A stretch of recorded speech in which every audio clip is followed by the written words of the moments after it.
아버지 하나님, 오늘은 특별히 부활의 절기를 우리에게 허락해 주시고 부활하신 예수님을 바라보면서 소망 삼을 때에 나도 부활하는 확실한 믿음을 갖게 하시니 감사합니다. 오늘 이 시간 말씀 받을 때에 성령님 인도하셔서 눈을 들어서는 하나님을 배우게 하여 주시고 귀가 열려서는 하나님의 음성 들으며 우리에게 허락하신 말씀이 결단되어져 내일의 삶의 등불도 되게 하시옵소서. 연약한 종입니다. 꼭 성령의 두루마리 입혀주시고 오늘 또 복음의 나팔수로만 쓰임받게 하시옵소서. 말씀하시는 분은 아버지 하나님이심을 인정하오며 우리 주 예수 그리스도의 이름으로 기도합니다. 아멘. 우리가 부활 그러는데 좀 명확하게 하십시다. 부활이라고 하는 것이 뭔가를 제대로 알고 또 바로 알아야 우리의 신앙이 바로 설 수 있기 때문에 부활이라고 하는 것이 먼저 뭔가를 함께 정리를 좀 해볼 텐데 우리 학생부에서 이 말씀을 먼저 나눴어요. 여러분들 소생이라고 하는 말이 있죠. 소생한다. 죽었다가 다시 살아나면 소생했다 이런 말 쓰잖아요. 자, 그러면 소생이라는 말이 있고 우리 기독교에서는 부활이라는 말이 있습니다. 부활도 죽었다가 다시 살아났다고 말하고 소생도 죽었다가 다시 살아났다고 말합니다. 예를 들면 심장마비로 죽었는데 사람이 심폐소생들을 했더니 소생했다 이런 말 쓰기도 하고요. 정말로 놀라운 소리를 듣기도 하는데 어떤 이는 죽어가지고 장사를 치내고 이제 관을 메고 나가는데 관에서 뚝뚝뚝 소리가 나가지고 열어보니까 소생했다, 살았다 이런 말들 쓰잖아요. 자, 그러면 소생이라고 하는 것도 죽었다가 다시 살아난 거고 부활이라고 하는 것도 죽었다가 다시 살아났다고 말하는데 그러면 소생과 부활은 어떤 차이가 있을까요? 소생하는 것과 부활은 뭔 의미가 다를까요? 성경적으로 한 인물을 좀 예를 들어드리면 여러분들 나사로를 잘 아시지요? 아니 거지 나사로 말고 예수님이 사랑하셨던 죽었다가 사흘 만에 다시 살아난 나사로 여러분들에게 물어보겠습니다. 나사로는 소생했습니까? 부활했습니까? 우리 성도님들은 답을 잘 알고 계시네요. 예, 소생과 부활의 기독교적 의미를 확실하게 정리를 해드리는데 소생은 또 죽습니다. 그렇지요? 나사로 지금까지 살아 있습니까? 안 그렇잖아요. 그는 또 죽었어요. 그런데 기독교에서 말하는 부활은 또 죽지 않습니다. 영원히 사는 것을 말해요. 그래서 분명하게 우리가 부활의 의미를 아셔야 되는데 그저 이 불교의 윤회관처럼 뱅뱅 인생이 돈다 이런 의미도 아니고요. 소생처럼 죽었다가 잠시 또 살다가 죽는 그런 것도 아니고요. 부활은 확실하게 우리가 다시 사는데 영원한 삶을 사는 부활, 이것을 기독교에서 부활이라고 말합니다. 자, 이 부활의 의미를 이제 이렇게 정리를 해드렸는데 기독교에 있어서 부활은 어떤 것과 연관을 지을 때에 정말로 의미가 있느냐 그러면 여러분 우리가 늘 복음 이렇게 말하지요. 그렇지요? 이 복음이라고 하는 것에 대한 의미, 그 결론이 뭔 줄 아십니까? 복음의 시작이 있고 복음의 결론이 있어요. 복음의 시작은 예수님이 죽으셨다가 다시 살아난 것이 복음의 시작이라고, 죽으심이 시작인데 그런데 부활은 그 복음의 열매가 부활인 거예요. 즉 여러분 생각해 보세요. 복음이 없으면 부활의 의미가 없어요. 그런데 부활 역시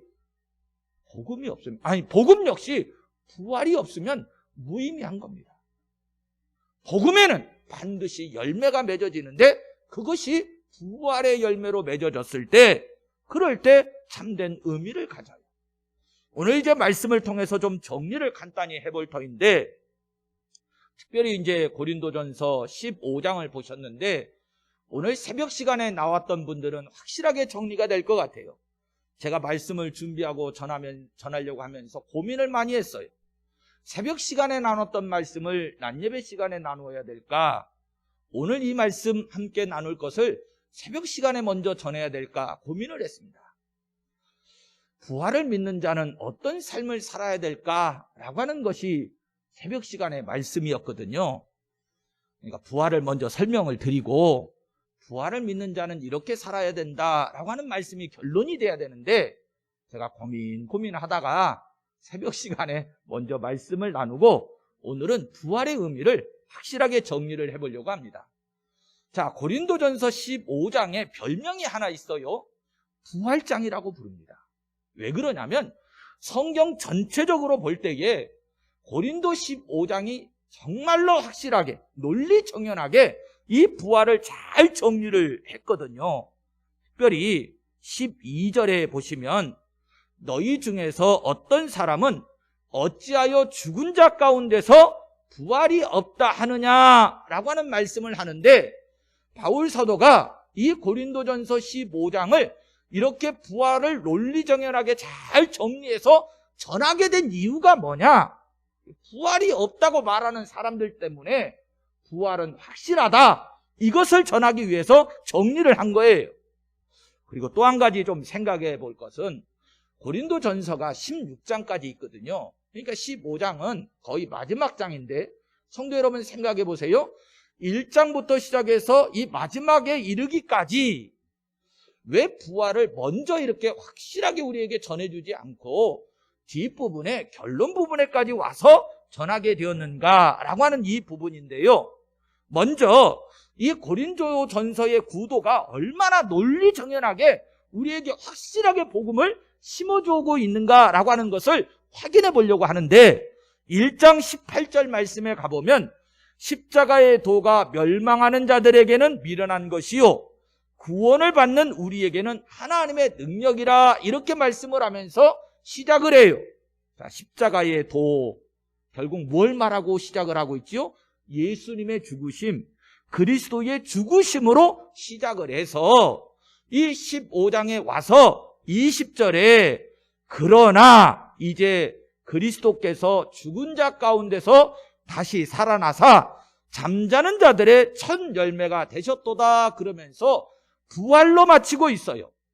여러분 너무나도 우리에게 잘 정리해서 전해주고 있지 않습니까? 예, 처음에 죽으심으로 시작해서 결론을 부활로 마무리하고 있는 거예요. 이것을 비유적으로 설명을 하면 그렇습니다.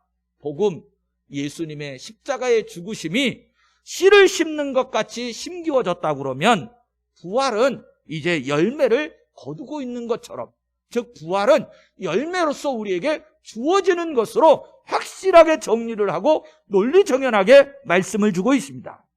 자, 그래서 2절에 너희가 만일 내가 전한 그 말을 굳게 지키고 헛되이 믿지 아니하면 그로 말미암아 구원을 받으리라 이렇게 말씀을 합니다.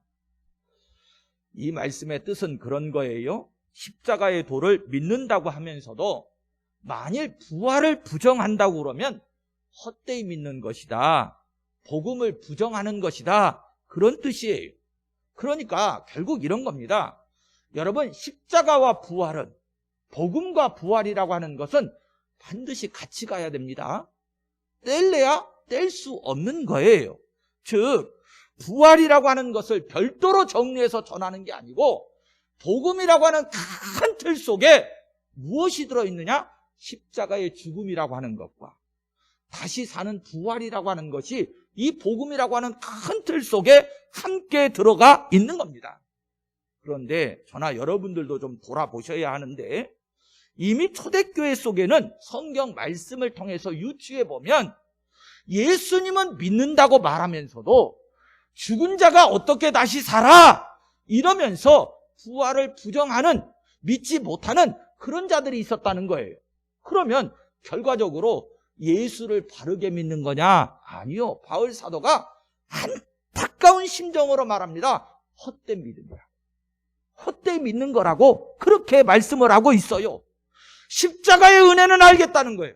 우리를 대신해서 예수님이 십자가 져주신 것 알겠다는 거예요. 교회 공동체 속에 그 안에 성도들이 그렇다는 거예요. 그런데 여러분, 우리 인간이 가지고 있는 이 자연의 체계 속에 도저히 믿지 못하겠다. 어떻게 죽은 자가 다시 살아나? 그건 못 믿겠다. 이런 거지요. 그런데 아무리 십자가의 도를 믿어도 부활을 믿지 못하면 그 믿음은 성경이 뭐라고 말해요? 헛된 믿음이라고 말을 해요. 자, 그러면 우리에게 좀 가져와 봐요. 나는 부활을 확실히 믿고 있는가? 부활을 믿는 자답게 살아야 여러분 부활을 믿는 거잖아. 그런데 저도 그렇고 솔직히 우리 아무리 돌아보아도 부활을 믿고 살아가는 사람 같지가 않아요. 삶의 모습이 부활을 믿는 자다운 삶이 아니다, 그런 말이에요. 그러니 믿음을 정리할 때에 솔직히 헛된 믿음 생활을 하는 거 아닌가, 그런 생각이 들면서 안타까운 생각이 들 때가 많아요. 성도 여러분, 저나 여러분들이 부활의 신앙에 굳게 서셔야 합니다. 그러려면 부활을 믿는 성도들답게, 믿는 자답게 살아갈 수 있어야 돼. 그래서 오늘 사실은 15장 전체를 다 보고 싶었는데 그럴 수가 없어서 새벽 시간에도 좀 나누고 오늘 이 시간도 다 나누지 못하고 부활만 짧게 정리를 좀 하려고 그럽니다. 그러나 꼭 필요한 말씀이에요. 저와 여러분들에게 너무나도 소중한 말씀이 이 고린도전서 15장 부활장의 말씀이에요. 자, 먼저 보십시다. 성경이요, 얼마나 우리에게 이 부활이라고 하는 것을 확실하게 받아들일 수 있도록 전해주고 있느냐면, 예수님의 부활에 대한 이 부분, 죽으시고 다시 사셨다라고 하는 이 부분에 대해서 여러분 성경대로 이미 하나님께서 말씀하신 대로 죽으시고 다시 사셨다고 말해요. 예수님께서 십자가를 지시고 다시 살아나야 될 것이다 라고 하는 것을요, 이미 제자들에게도 3번씩이나 증거하셨어요. 만약에 예수님이 이 증거를 하시지 않았다고 그러면 제자들이 달려가서 빈 무덤을 보았을 때에 그래요, 당연히 의심할 수밖에 없었겠지요. 그러나 예수님은 일찍이 십자가를 지시기 전에 제자들에게 내가 십자가 지고 사흘 만에 다시 살아날 것이다, 제자들의 믿음이 준비되어졌을 때 이걸 3번씩이나 가르치고 강조하셨어요. 그러니 빈 무덤을 보았을 때 예수님의 말씀이 생각이 나서 어떻게 해야 맞는 거였지요? 부활을 아멘으로 믿었어야지, 영접했어야지. 그런데 제자들은 여전히 의심하고 있었습니다. 그러나 성도 여러분, 이제 우리는 명확하게 아십시다. 예수님의 부활은요, 즉흥적으로 일어난 것도 아니고요, 예수님의 부활은 하나님의 계획과 섭리 속에 이미 성경대로 말씀하신 대로 이미 하나님이 예정하고 작정하신 법을 따라서 이루어진 일이에요. 그러니 미리 말씀하셨습니다. 아니, 부활이 되고 나서 우리에게 이렇게 부활했다, 이런 게 아니고 이미 앞서서 일찍이 말씀하신 대로 이루어진 일이니 우리가 더욱더 확실한 신뢰를 가지고 믿음을 가질 수밖에 없는 것이지요. 그래서 바울 사도는요, 그 시작을 내가 너희에게 전한 복음을 너희에게 알게 하노니 이는 너희가 받은 것이요 또 그 가운데 선 것이라 그러면서 내가 너희에게 전한 복음이다, 복음으로 이 부활장을 시작을 해요. 자, 그러면 말씀 나온 김에 명확하게 부활과 복음을 연결시켜 보십시다. 여러분, 복음의 내용이 뭡니까? 복음 우리가 그러는데 도대체 이 복음의 내용이 뭐냐, 그런 말이에요. 사실은요, 명확해요. 복음의 내용은 오늘 3절 4절입니다. 더 이상 얘기할 게 없어요. 3절 4절이에요. 내가 받은 것을 먼저 너희에게 전하였노니 이는 성경대로 그리스도께서 우리 죄를 위하여 죽으시고, 바울 사도는 예수님께서 다시 살아나셨다라고 하는 것을 증거하기에 앞서서 먼저 뭘 증거하고 있느냐? 죽었다라고 하는 것, 죽으심을 증거합니다. 왜 죽으셔야 했느냐? 우리 죄를 위해서 그랬다는 거예요. 이게 복음이지요? 그리고 성경은 로마서 6장 23절에 뭐라고 말씀했느냐? 죄의 싹은 사망이다, 이렇게 말씀했어요. 그리고 히브리서 9장 22절에도 피 흘림이 없은즉 사함이 없느니라, 이렇게도 말씀하셨습니다.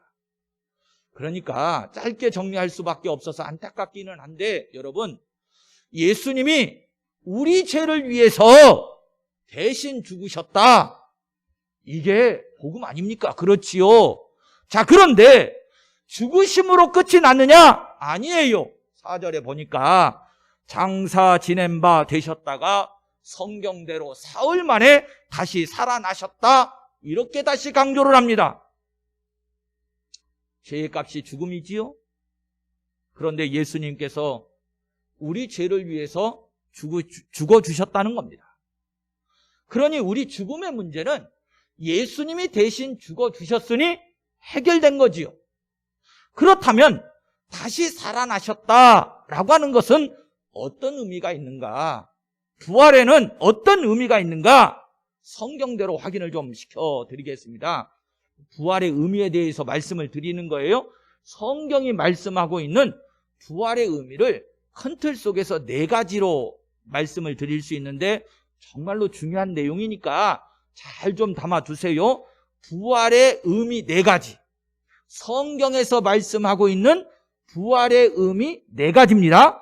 간단하게 정리할 거예요. 첫 번째는 예수님께서 하나님의 아들 되신다라고 하는 것을 부활이 입증했다는 거예요.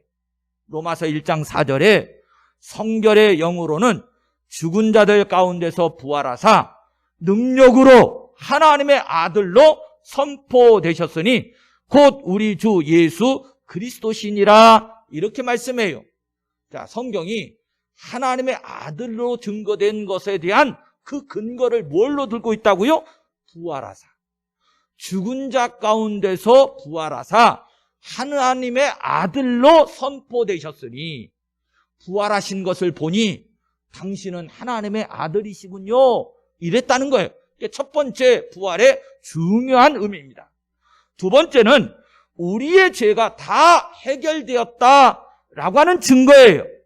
성경이 로마서 4장 25절입니다. 예수는 우리가 범죄한 것 때문에 내줌이 되고 또한 우리를 의롭다 하시기 위하여 살아나셨느니라. 할렐루야. 자, 보세요. 부활이 뭐라고요? 우리의 모든 죄가 다 해결되고 이제는 우리가 의롭다 하게 되었다라고 하는 증거가 되었다는 거예요. 부활의 두 번째 의미입니다. 세 번째로는 오늘 20절에 있는 말씀입니다. 잠자는 자들의 첫 열매가 되셨다. 성도 여러분, 우리는 이제 농사를 짓는 농촌에 살고 있으니까 첫 열매의 의미를 잘 아시지요? 첫 열매가 있으면 뭐도 있지요? 첫 열매가 있으면 뭐도 있어요? 두 번째, 세 번째 열매도 있는 거잖아요. 왜 첫 열매라고 그래요? 예수님이 부활하신 것이 예수님만으로 끝! 이게 아니고 두 번째, 세 번째 열매가 있는데 그 두 번째, 세 번째 등의 열매가 누구냐? 나라는 거예요. 나. 저와 여러분들. 그래서 부활의 첫 열매가 되셨도다. 이게 이제 세 번째 부활의 증거이고요. 마지막 네 번째로가 사망 권세를 잡은 사탄을 이겼다. 사탄을 이기셨다. 이것이 부활의 증거입니다. 성경은 히브리서 2장 14절 15절에 이렇게 말씀했어요. 죽음을 통하여 죽음의 세력을 잡은 자 곧 마귀를 멸하시며 또 죽기를 무서워함으로 한평생 매여 종노릇하는 모든 자를 놓아주려 하심이니, 이렇게 말씀을 합니다. 이게 결국 뭐냐? 부활이 증거하고 있는 네 가지 요소이기도 하고요. 이것을 한마디로 복음이다, 이렇게 말하는 거예요. 그러니까 예수님의 부활은, 다시 살아나심은 이렇게 놀라운 의미를 가지고 있는 겁니다. 그런데 한 번 더 강조를 하고 싶은 게 뭐냐면, 정말로 중요해서 그래요. 예수님께서 죽으시고 다시 살아나셨다, 이것에 대해서 성경이 근거를 댄 내용이 뭐냐면 성경대로라는 거예요. 성경대로. 여러분, 성경이 곧 뭐지요? 하나님의 말씀을 말합니다. 하나님이 우리에게 약속하신 그 성경대로 살아나셨다라고 하는 것이거든요. 십자가의 도, 이거 갑자기 생긴 거 아니에요. 예수님이 어떤 인간인데 갑자기 어떤 신적인 능력을 받아가지고 소생했느냐? 그거 아니에요. 소생은 뭐라고 그랬죠? 다시 죽는 거. 나사로가 부활했으면 지금까지 있어야 되는데 나사로 있어요, 없어요? 아마 나사로가 지금까지 살아있으면 예수님보다도 더 신격화됐을라나 몰라. 안 그렇습니까? 난리 났겠죠, 난리 났어. 네.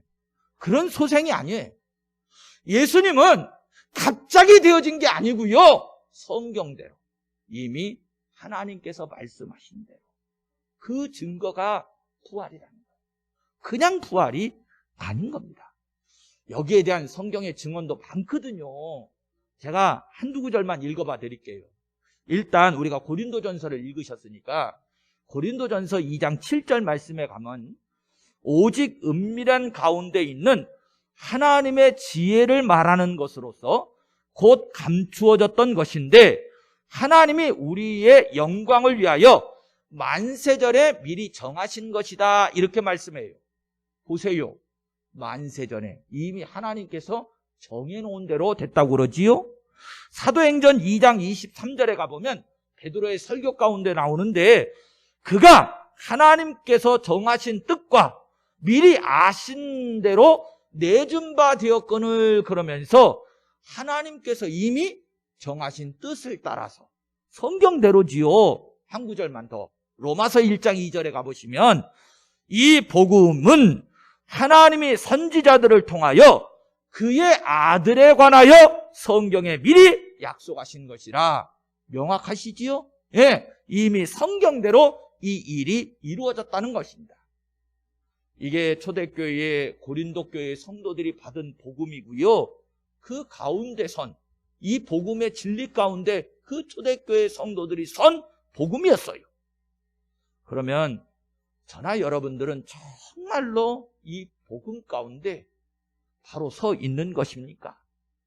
잘 점검해 보셔야 돼요. 2절 말씀을 정말 두려운 말씀으로 받으셔야 되는데,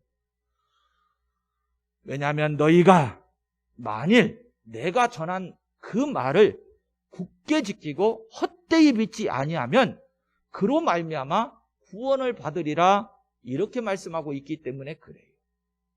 헛되이 믿지 아니하면 구원을 받을 거다. 무엇도 있다는 말입니까?